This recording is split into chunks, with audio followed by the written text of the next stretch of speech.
sejumlah orang yang kuat-kuat. Ingatlah ketika kaumnya berkata kepadanya, janganlah kamu terlalu bangga. Sesungguhnya Allah tidak menyukai orang-orang yang terlalu membanggakan diri. Sahabat sekalian, ayat ini dengan sangat jelas menggambarkan bahwa Qorun itu adalah kaumnya Nabi Musa, tetapi mencelakakan kaumnya sendiri. Kenapa? Karena dia kemudian menjadi kaki tangannya penguasa, yaitu Ramses II pada saat itu, dan kemudian dikaruniai dengan harta benda yang banyak dan sebagainya. Bahkan dia kemudian berbangga-bangga, membanggakan dirinya kepada kaumnya yang waktu itu tertindas. Ya, Bani Israel itu kemudian tertindas setelah runtuhnya penguasa Hyksos itu. Tapi dia berbangga-bangga, membanggakan dirinya kepada kaumnya yang waktu itu sedang tertekan, sedang menderita.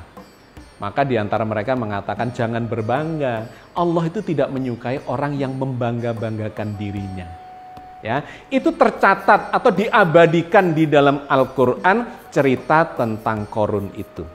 Cerita tentang Qorun itu dilanjutkan di dalam rentetan Al-Qasas itu ya. Al-Qasas itu artinya kisah-kisah, cerita-cerita.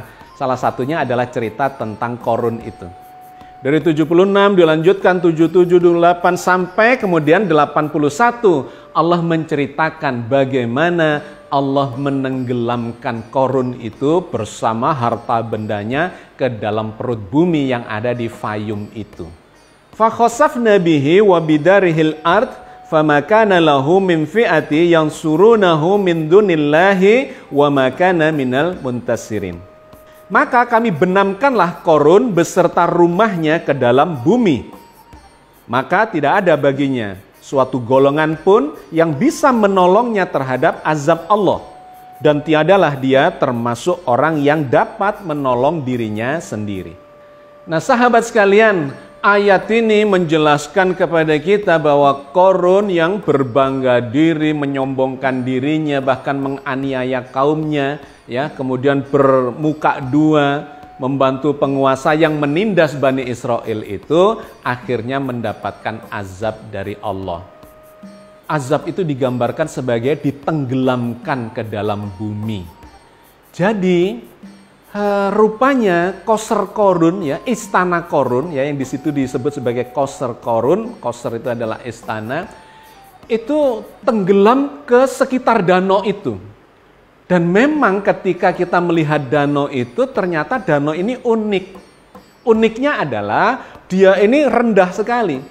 45 meter di bawah permukaan air laut. Tetapi di bagian utara, ya agak ke barat, ya barat laut, itu ada ketinggian perbukitan yang tingginya sampai 350 meter, ya Jabal Qatroni. Tetapi ke arah timur selatan ini ternyata subsidence, ya mengalami penurunan sangat jauh. Nah itu menunjukkan di sana pernah terjadi penurunan lempeng bumi dan dalam sejarah ternyata tercatat bahwa di situ pernah terjadi gempa tektonik. Ya, patahan yang menyebabkan subsidence, turun permukaannya.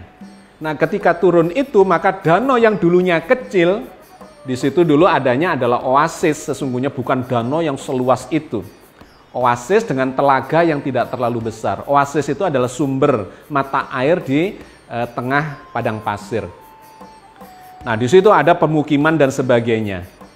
Di zaman Nabi Yusuf itu sudah ada, bahkan jutaan tahun yang lalu sudah ada. Tetapi di zamannya Qorun ini terjadilah subsidence itu, ya runtuh dan istananya tenggelam ke dasar danau itu, atau mungkin di patahan tektonik yang ada di situ, ya lempeng bumi yang ada di situ, kemudian membentuk luasan danau yang sedemikian besarnya, sampai 40 km panjangnya dan lebarnya 10 km, kedalaman permukaan airnya itu 45 meter di bawah permukaan air laut.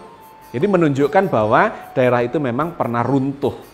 Ini menjadi penegas terhadap ayat yang diceritakan Allah tadi, bahwa di situ pernah terjadi gempa bumi yang menenggelamkan segala sesuatu yang ada di atasnya.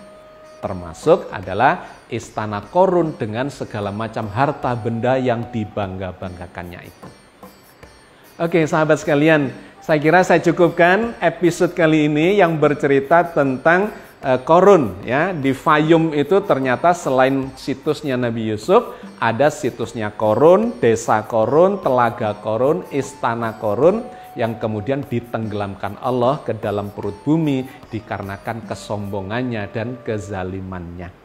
Mudah-mudahan ini menjadi hikmah dalam bulan Ramadan yang penuh hikmah ini dan memberikan motivasi kepada kita. Janganlah kita menjadi orang yang berbangga diri karena Allah tidak menyukai orang-orang yang membangga-banggakan dirinya.